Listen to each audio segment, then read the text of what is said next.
하나님의 평화가 여러분의 심령 가운데 있기를 축복합니다. 오늘 본문은 부활하신 예수님께서 세상에 계셨던 40일 가운데 마지막 날이라고 우리에게 알려주고 있습니다. 누가복음 24장에 보면 예수님이 제자들을 떠나 승천하신 장소를 알려주는데 그곳은 베단이다, 그렇게 말씀해 주고 있어요. 예수님이 승천하신 장소가 베단입니다. 베다니는 예루살렘에서 동쪽으로 3.2km 정도 떨어졌는데 동쪽에 예수님이 기도하셨던 감림산이 있습니다. 감람산. 그 감람산 동쪽에 바로 끝자락에 바로 베단이라고 하는 그 마을이 있는 거예요. 거기서 예수님께서 부활하신 이후에 마지막 40일을 그곳에서 제자들과 함께 보내시다가 거기서 하늘로 승천하셨다라고 하는 것이죠. 왜 하필 그 부활의 마지막 40일째 마지막 날을 그곳에서 보내셨을까? 정확히 이유는 알 수 없습니다만은 아마 그 베다니가 예수님께서 공생의 3년의 사역을 하시면서 예루살렘에 올라가시고 내려가실 때마다 그 예루살렘의 길목에 있기 때문에 거기서 이렇게 예수님이 쉬시고 그곳에 예수님이 머무셨어요. 그 베다니에 누구 집이 있느냐 하면은 바로 마리아, 마르다, 나사로 그 형제 자매의 집이 그곳에 있었어요. 예수님 오실 때마다 예루살렘으로 상경하실 때마다 이 마리아, 마르다 늘 예수님을 자기 집에 모셔서 예수님이 쉬어가도록 예수님이 마음껏 머무시도록 장소를 제공하고 그리고 식사를 대접했습니다. 그러나 그것보다 더 중요한 이유는 그 집에서 그 마리아 마르다의 오빠인 나사로가 병들어 죽었을 때에 예수님이 그곳에 가셔서 그 무덤에 묻힌 지 나흘이나 된 썩어서 냄새나기 시작하는 그 나사로를 다시 죽음에서 살리셨습니다. 그리고 그 사건을 통해서 예수님은 내가 곧 부활이요 생명이다 라고 사망의 권세를 예수님께서 주관하신다, 사망의 권세를 예수님이 정복하시는 분이다 라고 하는 사실을 거기서 예수님의 그 권능과 예수님이 부활이요 생명 되심을 선포하신 장소가 바로 베다니였기 때문에 아마 부활하신 주님이 마지막 그 부활의 그 삶을 제자들과 함께 그곳에서 아마 보내지 않았을까 싶습니다. 아마 이날 예수님의 모친 마리아도 있었을 것이고 예수님의 동생들도 있었을 것이고 그리고 12제자도 당연히 있었을 것이고 그리고 70명의 문도들 또 다른 제자들 70명이 또 거기에 함께 있었을 것입니다. 그리고 그 외에 뭐 마리아, 마르다, 나사로 그러한 많은 주님을 사랑하는 사람들이 마지막 예수님을 보기 위해서 그곳에 모여들었을 것입니다. 근데 예수님이 이 마지막 떠나가시는 날, 이제 내일이면 더 이상 예수님과 함께 대화할 수 없고 예수님께 궁금해도 물어볼 수 없는 그런 이제 상황이 아닙니까? 예수님이 부재하신 그 상황이 오기 전에 이 제자들에게 한 가지 예수님께 물어보고 싶은 것이 있었습니다. 늘 궁금하던 것. 예수님 가시기 전에 꼭 이걸 한번 물어봐야 되겠다. 그게 뭐였을까요? 오늘 6절 말씀입니다. 6절 말씀 같이 읽겠습니다. 시작. 그들이 모였을 때에 예수께 여쭈어 이르되 주께서 이스라엘 나라를 회복하심이 이때니까 하니. 아멘. 제자들이 한결같이 예수님께 궁금했던 것은 이스라엘 나라를 회복하실 때가 이때입니까? 그것도 누가? 주님께서. 주님이 이스라엘을 회복하실 때가 이때입니까? 예수님이 이제 오늘 올라가시면 이제 하늘의 천군 천사, 하늘의 군대를 동원하시고 하늘과 땅의 모든 권세를 가지시고 이제 이 땅 이스라엘을 로마의 그 압제 속에서 해방시켜 주실 것입니까? 그렇게 그들은 궁금했던 것입니다. 어쩌면 그들이 정말 하나님이 택한 하나님의 백성으로서 하나님이 택한 거룩한 민족으로서 로마의 이방인의 지배를 받는다는 것이 정말 자존심 상하는 일이었고 정말 가뜩이나 어려운 시대 상황 속에서 로마에게 그 과도한 세금을 바치고 그들 앞에서 굽신굽신한다는 것이 너무나 고통스럽고 치욕스러웠을 것입니다. 아마 우리나라가 일제 치하 속에서 예수님께서 만약에 그 당시에 오셨더라면 우리도 아마 예수님께 그걸 물어봤을 겁니다. 예수님, 지금 일제 식민 치하에서 우리가 너무 많은 백성이 고통받습니다. 너무 우리가 억울하고 치욕스럽습니다. 해방이 언제 올까요? 그 아마 물어봤을 겁니다. 이스라엘 백성들 다 궁금해하는 것, 지자들도 예수님께 그것을 물어본 것입니다. 그러나 예수님은 그래, 속히 이스라엘은 회복시킬 거야. 내가 올라가자마자 바로 그 일을 진행할 거야. 아마 제자들은 그런 대답을 기대하지 않았겠습니까? 그러나 예수님은 제자들의 기대와는 전혀 다른 냉정한 실망스러운 대답을 하십니다. 뭐라고 하셨습니까? 때와 시기는 아버지께서 자기의 군안에 두셨으니 너희가 알 바 아니요. 참 어떻게 보면 매정한 말이 아닐 수가 없습니다. 하지만 주님은 섣부른 낙관론이 오히려 사람들을 얼마나 절망에 빠뜨리는지 잘 알고 계시는 것입니다. 다 잘 될 거야. 걱정할 것 없어. 괜찮아. 우리는 이런 말을 듣고 싶어 합니다. 그러나 주님은 제자들에게 값싼 위안이 아니라 정말 무엇이 정말 이들에게 영적으로 유익이 되는지, 그리고 이들이 정말 크게 보고 중요하게 여겨야 될 것이 무엇인지 주님은 영적인 현실을 직시하게 하셨던 것입니다. 때와 시기는 아버지의 군안이니 굳이 알지 말라라고 주님이 끊으셨습니다. 예수님이 그렇게 말씀하신 이유는 그것은 정말 하나님의 군안이기 때문에 그렇습니다. 하나님의 주권의 문제인 거예요. 이스라엘의 회복의 시기는 사람의 손에 있는 게 아니에요. 하나님이 세우신 나라, 하나님이 이끄시는 나라, 그것은 하나님이 책임지시는 거예요. 하나님의 뜻대로 하시는 거예요. 하나님의 주권 속에 있는 거예요. 우리나라가 일제 해방이 언제 이루어질 것인가? 우리가 어떻게 기대할 수 있었겠습니까? 어떻게 알 수 있었겠습니까? 우리의 기대와는 전혀 다르게 해방은 갑작스럽게 어느 날 갑자기 오게 된 것입니다. 지금 우리는 남과 북이 분단되어서 통일이 언제 올 것인가 궁금해합니다. 요즘은 좀 약간 점점 이제 시간이 지나다 보니까 그런 관심들이 좀 줄어드는 경향이 없지 않아 있습니다만은, 그럼에도 불구하고 나이 드신 분들은 통일이 언제 올까? 내가 죽기 전에 왔으면, 특히 이상 가족들을 둔 가정들은 더욱더 그 마음이 간절하지. 그러나 오늘 말씀을 통해서 이건 역시 우리는 하나님의 주권 속에 있다라는 사실을 우리는 알고, 우리는 너무 조바심 내거나 이것 때문에 우리가 마음 상해하지 말아야 될 줄 믿습니다. 하나님의 때가 되면 하나님이 이 역시 통일 역시 갑작스럽게 이루어 주시는 그 날이 있을 줄로 믿습니다. 그리고 예수님이 그렇게 말씀하신 두 번째 이유는 세상 나라의 회복보다 뭐가 더 중요해요?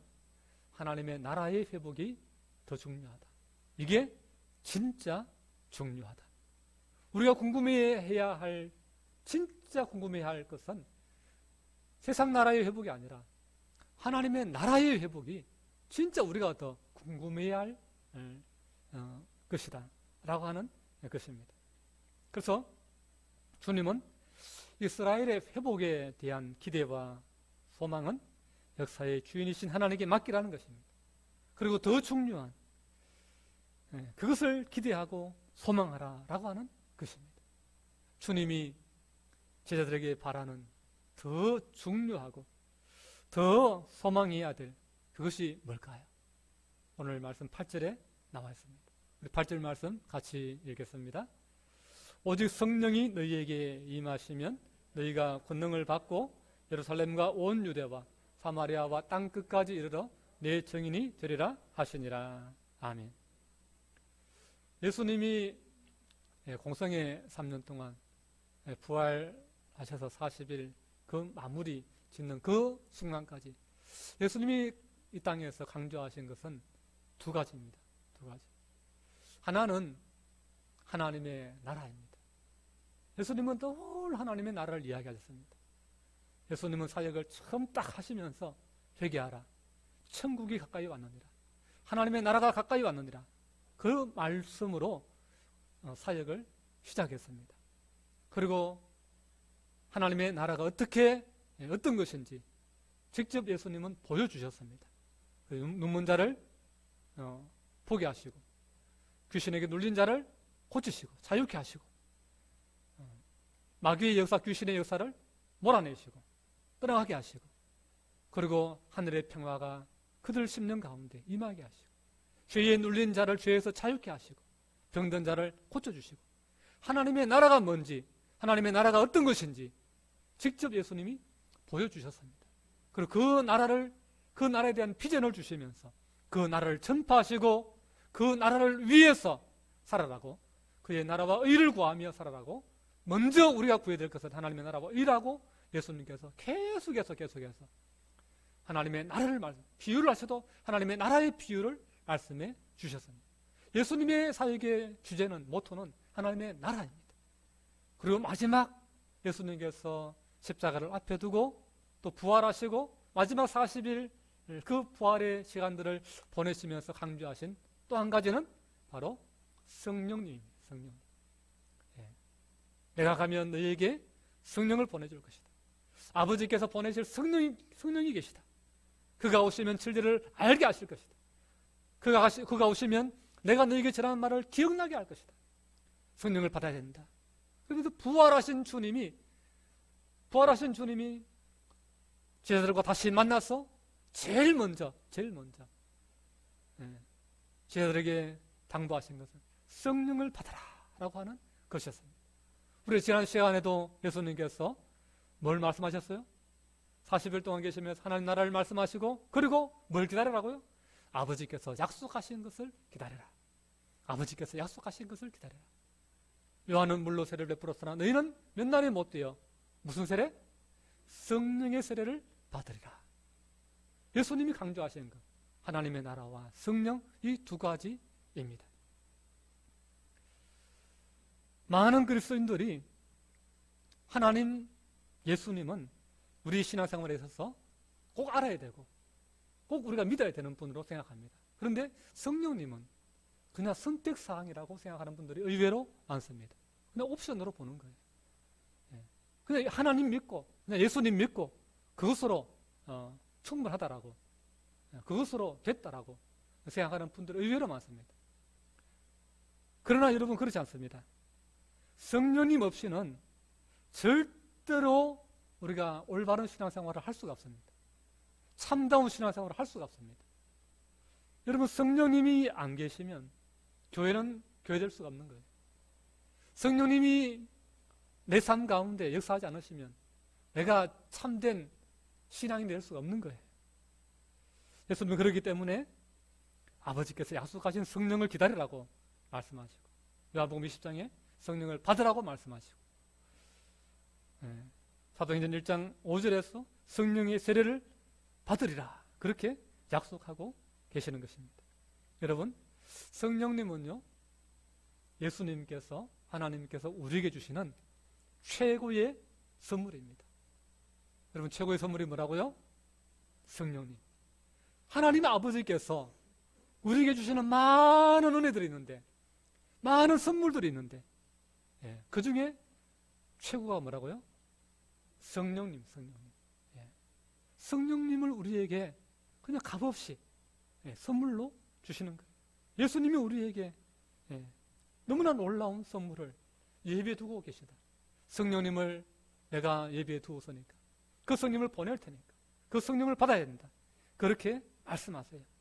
사랑하는 여러분, 우리 모두가 다 하나님이 주시는 예수님이 보내시는 그 선물인 성령님을 충만히 받을 수 있기를 축복합니다.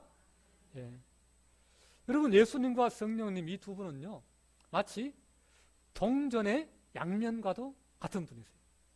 두 분은 서로 띄워놓고는 이야기할 수 없는 분이세요.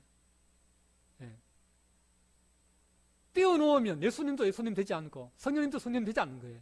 예수님과 성령님 두 분이 함께 있을 때에 예수님이 예수님 되고 성령님이 성령님 되는 거예요. 성령님과 예수님은 한 몸이에요. 떼어질 수가 없는 거예요. 분리될 수가 없습니다. 두 분은 항상 같이 다니시는 절친이에요. 절친. 예, 여러분 절친이잖아요. 늘 함께 전화하고 늘 만나서 같이 차 마시고 밥 먹고 이야기하고 수다 떨고 절친. 예수님과 성령님은 늘 함께 붙어 다니는 절친이세요. 마치 바늘과 실과 같은 존재이고 마치 사랑하는 연인이 늘 서로 보고 싶어하고 그리워하고 만나고 같이 밥 먹고 같이 영화 보고 같이 카톡 주고받고 그렇게 사랑하는 뗄래야 뗄 수 없는 그런 관계. 그게 바로 예수님과 성령님의 관계세요. 그래서 예수님이 육신으로 이 땅에 오실 때에 어떻게 오셨어요? 성령께서 그 예수님을 마리아의 뱃속에 성령으로 잉태하게 하신 줄 믿습니다. 예수님 혼자 온 게 아니에요. 예수님 스스로 온 게 아니에요. 성령님과 더불어서 성령님의 역사로 그렇게 예수님이 마리아의 뱃속에 자궁 속에 들어오신 거예요. 성령님과 함께 그 오시는 사역을 같이 이루신 거예요. 예수님의 시작부터 마리아의 뱃속부터 예수님과 성령님은 분리될 수가 없는 거예요. 예수님께서 공생애를 시작하시면서 어떻게 시작했습니까? 성령에 이끌리셨어. 성경을 잘 보십시오. 복음서를 잘 보십시오. 예수님이 공생애 딱 시작하실 때 어떻게 시작하셨냐?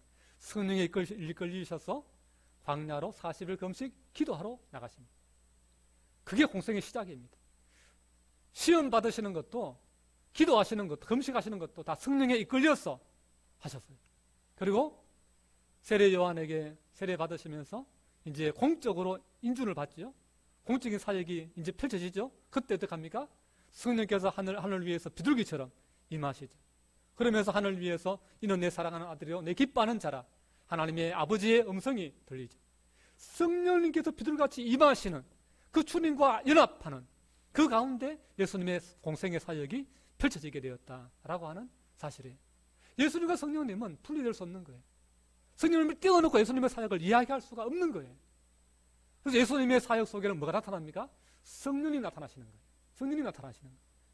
기적이 뭐예요? 성령님의 역사인 거예요. 치유가 뭐예요? 성령님의 역사인 거예요.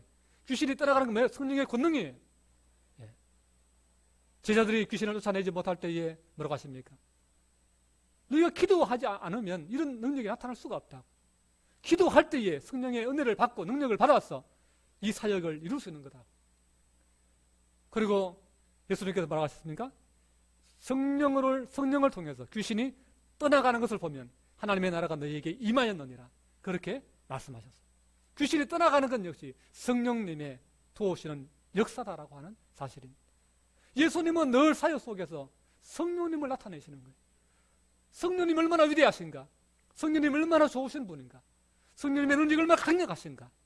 그것을 예수님은 나타내시는 거예요. 반대로요. 예수님이 이제 떠나가시잖아요. 승천하시잖아요. 그럼 누가 옵니까?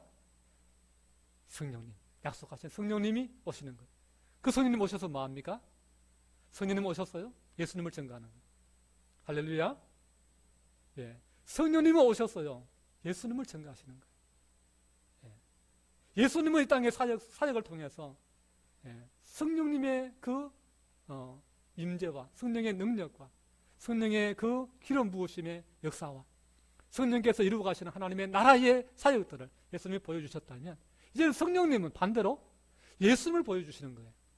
예수님이 얼마나 위대하신 분이시는지, 예수님의 십자가가 우리에게 어떤 의미가 있는지 깨닫게 해주시는 거예요. 예수님이 우리에게 얼마나 소중한 분이신지 그걸 알게 해주시는 거예요. 여러분, 신약 성경이 예수님 살아계실 때 기록된 게 아니에요, 여러분.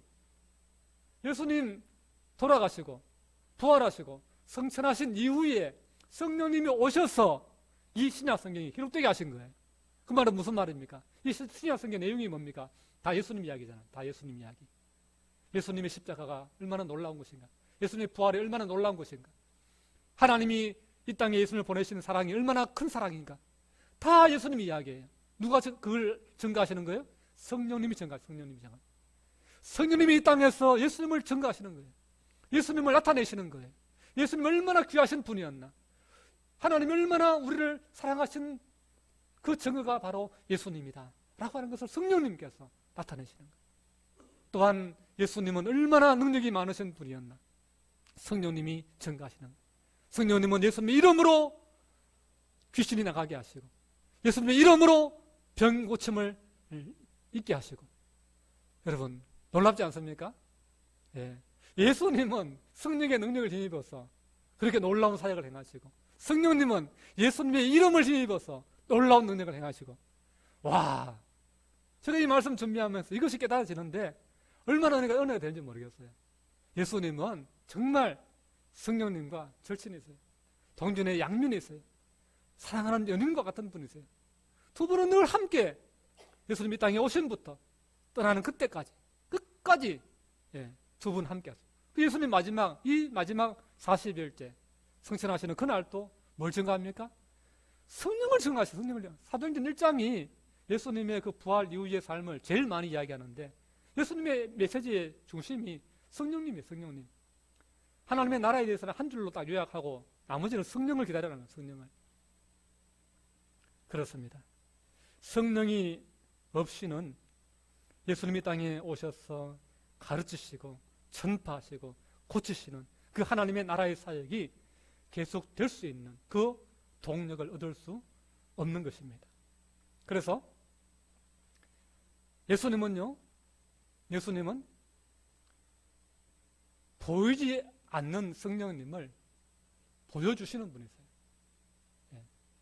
다시 말하면 예수님은 눈에 보이는 성령님이세요. 눈에 보이는 성령님이 예수님이세요. 그리고 예수님 가신 이후에 보이지 않게 임하신 성령님은요, 눈에 보이지 않으시는 성령님인 동시에 눈에 보이지 않는 예수님인 거예요. 왜? 그분이 예수님을 나타내고 증거하고 가르치기 때문에. 예수님은 뭐라고요? 눈에 보이는 성령님이라고요. 눈에 보이는 성령. 그래서 예수님 성령을 이야기할 때에 다른 보혜사를 너희에게 보내주겠다. 다른 보혜사. 나 말고 다른 보혜사. 그러니까 예수님도 자신을 보혜사 중에 한 분으로 이렇게 성령님과 같은 분으로 표현하신 거예요. 그래서 예수님은 보이지 않는 성령님을 보여주시는 분이고, 눈에 보이는 성령님이었고, 눈에 보이지 않는 성령님은 이제 성천하신 더 이상 보이지 않는 그 예수님을 나타내는, 기억나게 하고 예수님이 누군지 알게 해주고 예수님을 믿게 하고 또 예수님의 이름으로 능력을 행하게 하고 예수님을 드러나고 예수님을 구주로 고백하게 만들고 예수님을 보게 만들어주는 그분이 바로 성령님이다 라고 하는 것입니다. 여러분 믿으시면 아멘 하시죠? 예. 그래서 교회는 반드시 성령님의 임재가 있어야 교회 될 수 있습니다. 성령님의 임재가 있어야 우리가 주님을 제대로 주님을 위해서 일할 수 있습니다. 물 세례로 우리가 죄 용서를 받았다면요, 정결함을 입었다면요, 성령의 세례는 우리로 하여금 불과 같은 뜨거움으로 역사해서 하나님의 말씀을 통해서 비전을 주시고 꿈을 주시고 또한 불과 같은 뜨거운 열정을 주시고 인간의 생각으로는 할 수 없는 일들을 성령님이 행하게 하시는 것입니다. 성령님은 우리를 꿈꾸게 하시고 우리로 하여금 하나님의 비전을 품게 하십니다. 사도행전 2장 17절 말씀 보시면 이렇게 말씀하세요. 제가 읽어드립니다. 하나님이 말씀하시기를 말세에 내가 내 영을 모든 육체에 부어주리니 너희의 자녀들은 예언할 것이요 너희의 젊은이들은 환상을 보고 너희의 늙은이들은 꿈을 꾸리라. 아멘. 예언과 환상과 꿈 모두 다 하나님 나라의 비전, 꿈입니다. 온 세상에 복음이 전파되어서 모든 민족이 구원받는 그러한 놀라운 비전과 꿈인 것입니다. 하나님이 주시는 꿈을 꾸기 시작하는 순간 우리의 시야와 사고와 마음이 해방됩니다. 넓어집니다. 우리 눈앞에 뻥 뚫리며 나의 현실 너머에 있는, 영적인 현실, 하나님의 나라를 보게 해 주는 것입니다. 여러분, 몽골 사람들이 시력이 좋다고 하지요. 평균 시력이 다 2.0 이상이라고 합니다. 왜냐하면 몽골은 산이 잘 없거든요. 뻥 뚫려 있기 때문에 처음부터 지평선 끝까지 볼 수 있는 시야가 트여져 있기 때문에 멀리 보면 멀리 볼수록 우리 시력은 좋아지는 거예요. 눈에 앞에 가려져 있는 것이 있어서 점점 내 앞에 가까이에서 뭔가 보이면 그 눈이 나빠지는 거예요. 그래서 여러분, 핸드폰 많이 보는 사람들 나빠지는 이유가 거기 있습니다. 가까이. TV 자꾸 보고 이러면 우리 눈은 나빠지는 거예요. 그러나 넓은 자연 속에서 우리가 멀리 보고 자연을 보면 우리 눈은 좋아지게 되어 있는 거예요. 그럼 두더지가 앞을 못 보는 이유가 뭔지 아십니까? 눈이 없기 때문이 아니에요. 코앞에 있는 땅만 파느라고 눈이 설무가 없어진 거예요. 땅 파고 굴 속에 들어가니까 깜깜한 속에 있으니까 안 보이니까 볼 필요가 없어지는 거예요. 계속해서 코앞에 있는 땅만 파다 보니까 시력이 다 퇴화되어 버린 거예요. 영원한 영광스러운 하나님의 나라를 못 보고 잠시 머물 세상에 코박고 캄캄한 근심과 두려움 속에서 수많은 사람들이 살아갑니다. 여러분, 거기서 우리가 해방되는 길은 땅끝을 보는 것입니다. 하나님의 비전을 가지고 하나님의 나라의 영광을 우리가 바라보는 거예요. 그럴 때 우리가 영적인 그 시력이 회복되는 거예요. 그래서 우리가 이것이 바로 이렇게 만들어주시는 분이 누구예요? 성령님이세요. 성령님은 우리의 영적인 시력을 멀리 보게 하시는 거예요. 진짜 실체가 뭔지, 진짜 중요한 것이 뭔지 그것을 보게 하시는 거예요. 그것을 꿈꾸게 하시는 거예요. 그것을 위해서 달려가게 하시는 거예요. 그게 성령님이세요. 더 감사한 것은 성령님은 우리에게 꿈과 비전을 주실 뿐만 아니라 충만하게 하시는 분이십니다. 우리 안에 잘못된 것들을 다 비워내게 하십니다. 죄된 욕망들을 비워내게 하십니다. 여러분, 성령의 세례가 바로 이건 거예요. 그냥 물 세례는요, 우리의 죄를 회개하는 거죠. 우리의 죄를 씻는 역할만 합니다. 그런데 씻고 나면 또다시 뭐가 생깁니까? 죄된 욕망이 일어나는 것이죠. 죄가 우리에게 자꾸 더러운 옷이 더러워지듯이 죄가 우리를 더럽히게 되는 것이죠. 막을 수가 없습니다. 그런데 성령의 세례는 뭐가 다르냐면은 물 세례는 그냥 죄가 있을 때에 그 죄를 회개하고 씻는 거예요. 죄를 막지는 못해요. 묻으면 또다시 씻고 물 세례는 그렇습니다. 그러나 성령의 세례는 뭐예요? 성령께서 우리에게 기름 부어주면 그 죄가 우리에게 오지 못하도록 밀어냅니다. 할렐루야. 성령이 우리에게 임하면요, 죄를 싫어하게 되어 있습니다. 죄를 떠나게 되어 있습니다.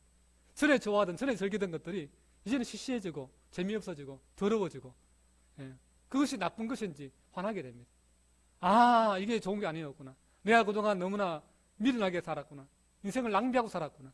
헛된 짓을 하고 살았구나. 그러면서 그것을 멀리하게 됩니다. 성령의 세례는 그런 거예요. 죄를 거부하게 되는 거예요. 죄를 밀어내게 되는 거예요. 그리고 성령의 소욕을 가지게 되는 거예요. 내가 하나님의 나라 위해서, 하나님 기뻐하시는 일을 위해서, 하나님의 말씀대로 살아가려고 하는 그런 비전과 꿈과 은혜를 우리에게 주시는 줄로 믿습니다. 여러분, 그래서 우리가 성령 받아야 되는 거예요. 성령으로 충만해야 되는 거예요. 성령이 내 안에 들어오시고 내 안에 역사하시면 내 안에는 하나님의 선한 것으로 충만하게 되고 내 인생을, 내 주어진 시간과 물질과 능력들을 하나님의 영광 위해서 사용하려고 하는 선한 비전과 선한 포부가 생겨나게 되는 거예요. 내 안에 거룩한 것으로 채워지게 되는 줄로 믿습니다. 그렇기 때문에 오늘 우리는 성령의 기름 부으심이 필요합니다.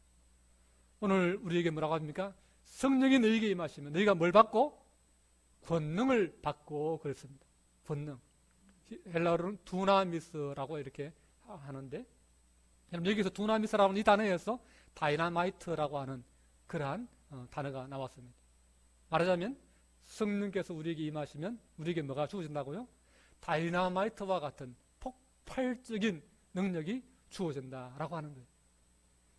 인간의 노력으로, 인간의 그 학습 방법으로, 인간의 어떤 그런 인간적인 방법으로 얻을 수 없는 하늘의 능력이, 하늘의 권능이 주어지는 거예요. 다이나마이트와 같은. 예. 이 기름 부으심이 있는 거예요. 그래서 이 성령의 능력이 우리에게 임할 때에 정말 내가 할 수 없었던 그 일들을 하게 하시는 거예요. 내가 무슨 수로 사람을 전도할 수 있겠습니까? 내가 무슨 수로 죄악에 빠진 마귀의 군세 아래에 있는, 소나기 아래에 있는 그 사람을 내가 이끌어서 주님께로 데려올 수 있겠습니까? 나는 할 수 없습니다. 내가 무슨 수로 귀신 들린 사람을, 그 귀신을 쫓아낼 수 있겠습니까? 할 수 없는 것입니다. 내가 공부한다고, 연구한다고 해서 그게 될 일입니까? 내가 용기 있다고 해서, 내가 담대하다고 해서 그걸 할 수 있는 것이 아닙니다. 여러분, 그것은 성령의 임재가 있어야 되는 것입니다. 성령의 권능이 있어야 되는 것입니다.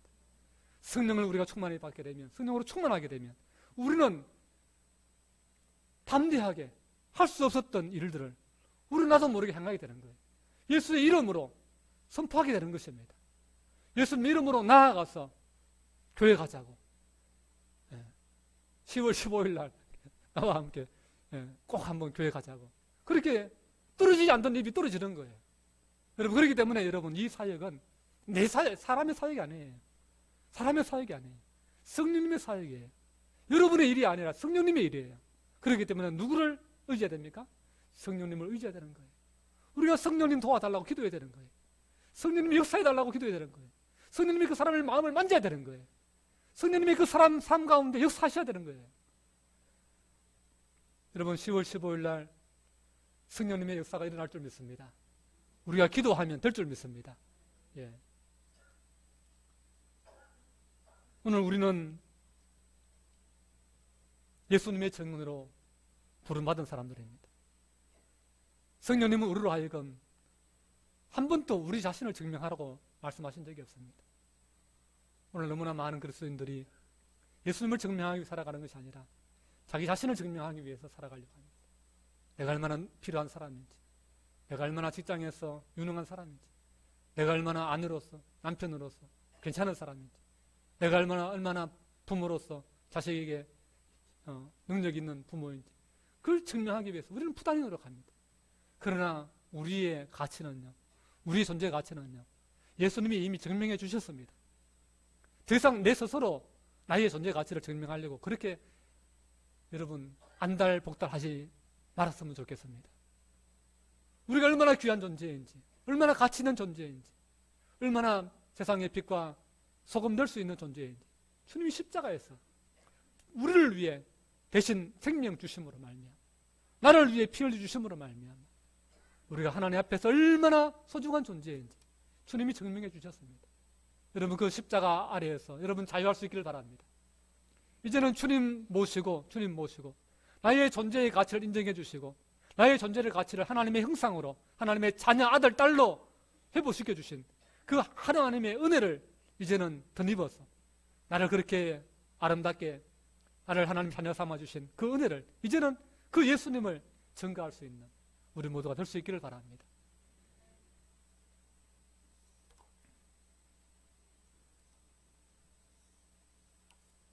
사랑하는 우리 성도 여러분, 주님이 선물로 주시는 성령님을 우리도 받고 싶지 않습니까? 제자들이 다 받았던, 초대교회가 받았던 그 성령님, 성령 받고 정말 위대하게 한 분뿐인 인생, 지나가는 인생, 정말 위대한 하나님의 나라의 역사를 위해서 쓰임받았던 그 위대한 우리 믿음의 선진들, 그들처럼 우리의 남은 인생도 좀 주를 위해서 일하다가 쓰임받다가 주님 다시 앞에 설 수 있는 그날을 여러분 기대하지 않습니까? 여러분, 그저 자기 생각에만 도취되어서 하나님 생각은 해보지도 못하고 가정일에 얽매이고 세상일에 얽매이고 자기 자신의 문제에만 얽매여서 하나님 주신 시간과 물질과 모든 것들을 그렇게 허비하다가 그냥 이 세상을 떠나시겠습니까? 여러분, 이것은 진정한 삶이 아니에요. 하나님이 우리의 기대하는 삶이 아닙니다. 하나님이 예수님을 땅에 보내주시고 성령님을 땅에 우리에게 보내주신 것은 영광스러운 하나님 나라의 그 삶, 영광스러운 하나님의 자녀의 삶, 영광스러운 하나님의 나라의 일꾼된 삶이 오늘 우리에게 그렇게 살아라고 하나님이 이 은혜를 주신 줄로 믿습니다. 오늘 우리는 성령님을 사모하십시다. 성령님을 사모하십시오. 여러분, 예수님 뭐라고 했습니까? 성령님을 기다려라, 기다려라. 성령님 기다리라는 거예요. 여러분, 성령님을 사모함으로 여러분 기다리셔야 됩니다. 어떻게 기다려야 됩니까? 그냥 뭐 언젠가는 오시겠지, 이게 아니라 성령님 오시옵소서. 성령님 내 안에 기름 부으소서. 성령님 내 안에 충만하옵소서. 우리는 기도해야 되는 거예요. 기도해야 되는 거예요. 이후의 모습 보십시오. 이들이 간절히 기도했어요. 오로지 기도에 힘썼다 그랬습니다. 성령이 오시더라. 성령이 역사하더라. 성령이 기름 부으시더라. 그래서 예수님을 만나 배웠던 것처럼 성령님을 만나 배울 수 있도록 그들은 기도했던 것입니다. 여러분, 여러분의 삶이 무능력한 것을 탓하지 마시고 기도할 수 있기를 바랍니다. 기도하는 사람 될 수 있기를 바랍니다. 그래서 성령 충만 받으시고 남은 인생 성령님과 함께 동행하시고 하나님 나라 위에서 귀하게 쓰임 받는 우리의 복된 인생이 될 수 있기를 주님의 이름으로 축복합니다. 기도합니다. 주님, 우리 교회 성도들이 모두 능력의 종들이 되게 하여 주시고 모두 다 주님의 증인 되게 하여 주옵소서. 세상 일로 염려하지 말게 하여 주옵시고 세상에 종이 되지 않게 하여 주옵소서. 물질에 종이 되지 말게 하여 주옵소서. 병에 종이 되지 말게 하여 주옵소서. 주님, 오늘 또 우리들에게 성령의 세례가 임하게 하여 주셔서 병든 자가 치유되게 하시고 모든 절망과 또 어둠이 떠나가고 하나님 나라의 그 영광과 그 성령의 능력만이 우리에게 기름 부어지게 역사하여 주옵소서. 귀하신 예수님 이름으로 간절히 기도하옵나이다. 아멘. 시간 이어서 성찬식 하도록 하겠습니다. 장로님 나오셔서 성찬포 우리 정리해 주시면 좋겠습니다. 우리 찬송가